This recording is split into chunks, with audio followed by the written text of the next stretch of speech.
നമുക്ക് നമ്മുടെ ടൊമാറ്റോ ചട്നിക്ക് ആവശ്യമായിട്ടുള്ള ഇൻഗ്രീഡിയൻസ് നോക്കാം. നമ്മളിപ്പോൾ 4 തക്കാളി എടുത്തിട്ടുണ്ട്. ഈ വലിപ്പത്തിലുള്ള 2 തക്കാളിയും അതുപോലെ തന്നെ ചെറിയ തക്കാളി ആയതുകൊണ്ടാണ് ഞാൻ വേറെ 2 എടുത്തത്. ഇല്ലെങ്കിൽ 3 തക്കാളി മതി.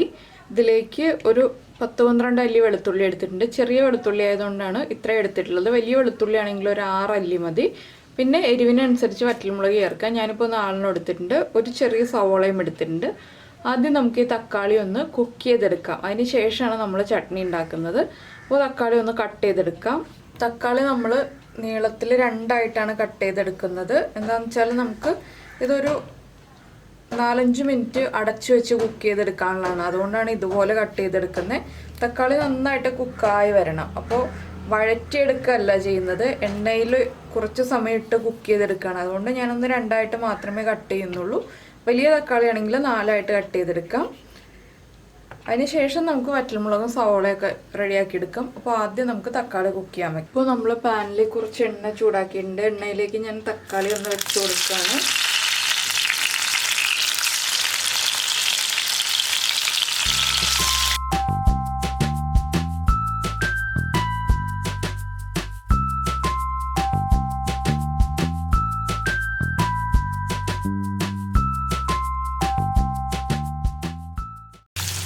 ഇതൊന്ന് കുക്കായി തുടങ്ങട്ടെ. തക്കാളിയിലൊരു ഡാർക്ക് കളറായി വരുന്നത് വരെ ഒന്ന് കുക്ക് ചെയ്തെടുക്കണം. ഇത് അടച്ചു വെച്ച് തന്നെ കുക്ക് ചെയ്യണം. ഇപ്പോൾ നമ്മൾ നമ്മുടെ തക്കാളി അടച്ചു വെച്ചിട്ട് ഒരു 3 മിനിറ്റായി. നമുക്കൊന്ന് തുറക്കാം.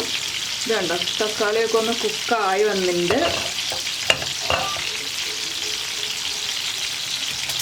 ഇത് നമുക്കിനി ഒന്ന് അടുത്ത സൈഡിലേക്ക് തിരിച്ചിട്ട് കൊടുക്കാം. തക്കാളിയുടെ കളറൊന്നും മാറിയിട്ടില്ല, കളർ മാറാൻ തുടങ്ങുന്നേ ഉള്ളൂ. അപ്പോൾ ഈ സൈഡൊന്ന് കുക്കായി വരട്ടെ. കണ്ടോ, ഇച്ചിരി തക്കാളിയുടെ കളറൊക്കെ മാറി വന്നിട്ടുണ്ട്. ഞാനിപ്പോൾ മീഡിയം ഫ്ലെയിമിലാണ് വെച്ചിട്ടുള്ളത്. ഇതുപോലൊന്ന് കളർ ചേഞ്ച് ആയി വരണം. ഈ സൈഡും കളർ ചേഞ്ച് ആയി വന്നു കഴിയുമ്പോൾ നമുക്ക് എണ്ണയിൽ നിന്ന് മാറ്റാം. അപ്പോൾ എല്ലാ തക്കാളിയും ഒന്ന് തിരിച്ചിട്ട് കൊടുക്കുക. കളർ ചേഞ്ച് ആവാത്തത് വീണ്ടും ഒന്നുകൂടി ഒന്ന് തിരിച്ചിട്ട് കൊടുക്കണം.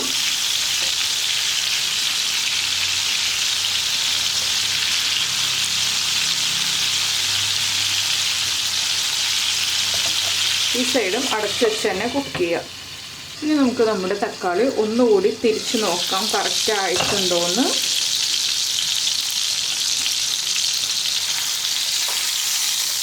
തക്കാളിയുടെ കളറൊക്കെ ഒന്ന് മാറി വരുന്നുണ്ട്. ഒന്നുകൂടി നമുക്കൊന്ന് തിരിച്ചിട്ട് കൊടുക്കാം.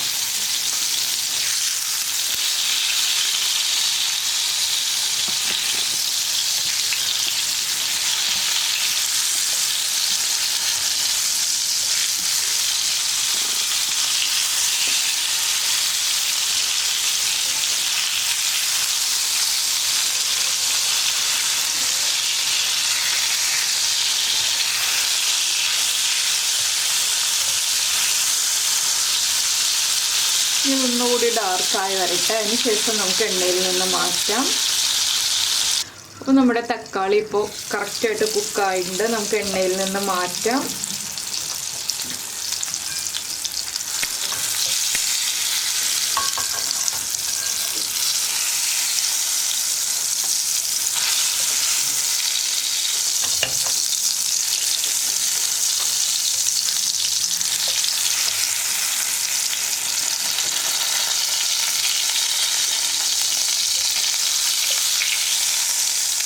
ഇതിലേക്ക് ഇനി നമുക്ക് നമ്മൾ എടുത്ത് വെച്ചിരിക്കുന്ന വറ്റൽമുളക് ചേർക്കാം.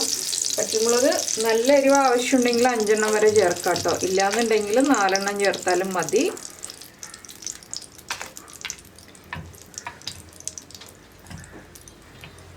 വറ്റൽമുളകിൻ്റെ കൂടെ തന്നെ ഞാനിപ്പോൾ വെളുത്തുള്ളി ചേർക്കുകയാണ്.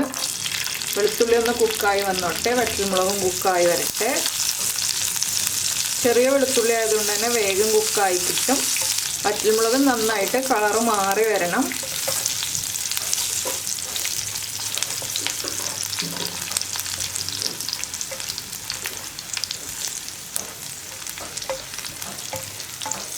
തക്കാളി ചേർക്കുമ്പോൾ നമ്മൾ വെളുത്തുള്ളി ചേർത്തിട്ടുണ്ടെങ്കിൽ ഇതുപോലെ ഇളക്കി കൊടുക്കാൻ പറ്റില്ല. വലിയ വെളുത്തുള്ളി ആണെങ്കിൽ തക്കാളിയുടെ കൂടെ ഇട്ടിട്ട് നമുക്ക് കുക്ക് ചെയ്യാം. ചെറിയ വെളുത്തുള്ളി ആകുമ്പോൾ ഇളക്കി കൊടുത്തില്ലെങ്കിൽ വേഗം തന്നെ കരിഞ്ഞു പോകും. അതുകൊണ്ടാണ് ഞാൻ വെളുത്തുള്ളി രണ്ടാമത് കുക്ക് ചെയ്തെടുക്കുന്നത്. വറ്റൽമുളക് നന്നായിട്ട് ഡാർക്ക് കളറായി വരട്ടെ. ഇതെല്ലാം മീഡിയം ഫ്ലെയിമിൽ വെച്ചിട്ടാണ് നമ്മൾ കുക്ക് ചെയ്തെടുക്കുന്നത്. ഇപ്പോൾ നമ്മുടെ വറ്റൽമുളകും വെളുത്തുള്ളിയും കുക്കായിട്ടുണ്ട്. ഇത് നമുക്ക് ഒരു ബൗളിലേക്ക് മാറ്റാം. ഞാൻ തക്കാളി മാറ്റി അതേ ബൗളിലേക്ക് തന്നെയാണ് മാറ്റുന്നത്.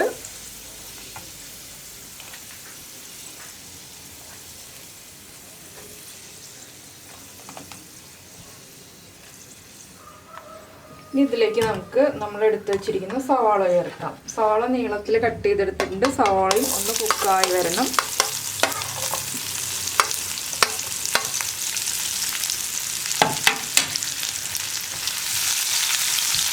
സവാള ഒരുപാട് അങ്ങോട്ട് ബ്രൗൺ ആയി പോകണ്ട, ഒന്ന് ലൈറ്റായിട്ട് ബ്രൗൺ ഷെയ്ഡ് വന്നു തുടങ്ങിയാൽ മതി. വറ്റൽമുളകിൻ്റെ അത്രയും ഒന്നും കുക്കായി പോകണ്ട. ഇപ്പോൾ നമ്മുടെ സവോളയും നന്നായിട്ട് കുക്കായി വന്നിട്ടുണ്ട്. നമുക്കിത് എണ്ണയിൽ നിന്ന് മാറ്റാം. ഇനി നമ്മുടെ തക്കാളിയുടെ ചൂടൊക്കെ ഒന്ന് കുറഞ്ഞു വരുമ്പോൾ നമുക്ക് ചട്നി റെഡിയാക്കിയെടുക്കാം.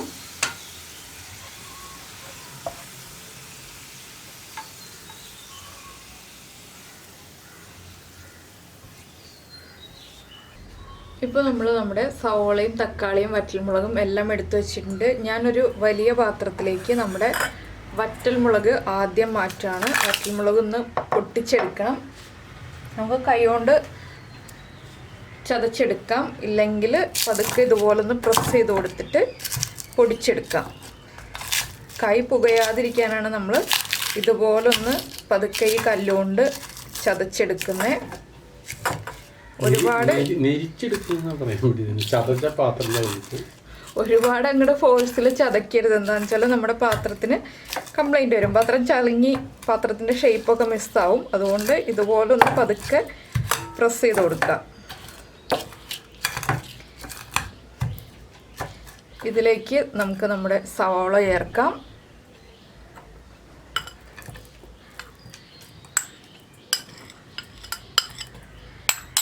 സവാളയും ചേർത്ത് വീണ്ടും ഒന്ന് നന്നായിട്ട് മിക്സ് ചെയ്യുക.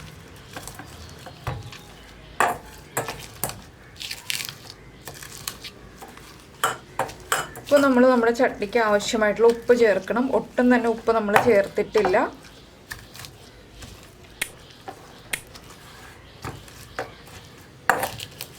കല്ലിൽ വെച്ച് ചതച്ചാലും മതിയാവില്ലേ? ഇതുപോലെ കല്ലിൽ വെച്ച് ചതക്കണമെന്നില്ല. കല്ലിൽ വെച്ച് ചതച്ചാലും കുഴപ്പമൊന്നുമില്ല. പക്ഷെ അരച്ചെടുക്കരുത്. അരഞ്ഞു പോയിട്ടുണ്ടെങ്കിൽ ഈ ചട്നി ചോറിൻ്റെ കൂടെ കഴിക്കാൻ അത്ര ടേസ്റ്റ് ഉണ്ടാവില്ല.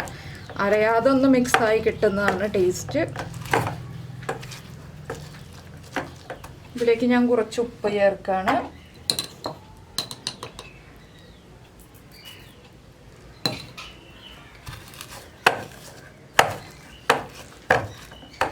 ഇതിലേക്ക് നമ്മൾ തക്കാളിയുടെ തൊലി മാറ്റി വെച്ചിട്ടുണ്ട്. വെളുത്തുള്ളിയും എടുത്തു വെച്ചിട്ടുണ്ട്. ഇത് രണ്ടും ചേർക്കാം. ഇനി ഇതെല്ലാം ചേർത്തൊന്ന് മിക്സ് ചെയ്യുക.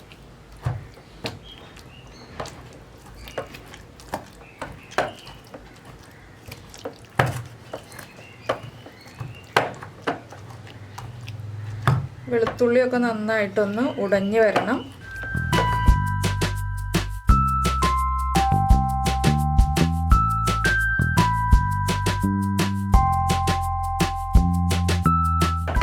ഇപ്പോൾ നമ്മുടെ തക്കാളി ചട്നി റെഡിയായി. നമുക്ക് ഉപ്പൊക്കെ ഒന്ന് ചെക്ക് ചെയ്യാം. ഉപ്പ് കുറവാണെങ്കിൽ ഉപ്പ് ആഡ് ചെയ്ത് കൊടുക്കാം.